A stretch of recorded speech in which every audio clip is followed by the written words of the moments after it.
रात्री सर्व कडधान्ये एक मूठ भिजत टाकायची आणि सकाळी उठल्यानंतर त्याचे पाणी काढून स्वच्छ करायचे. कुकरमध्ये 2 शिट्ट्या देऊन असं शिजवून घ्यायचं. असं शिजवून घेतल्यानंतर त्यामध्ये चवीसाठी सेंधव मीठ टाकायचं थोडंसं चवीनुसार. मग त्यामध्ये जिरा पावडर, एव्हरेस्टचा चाट मसाला टाकायचा.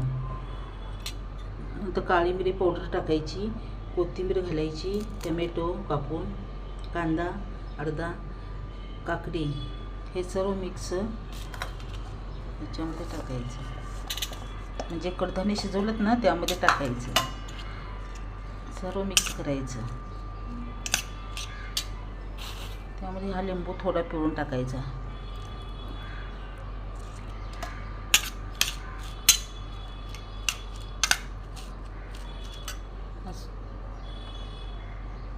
डाळिंबीचे बिया बी घालायचे, छान असतं.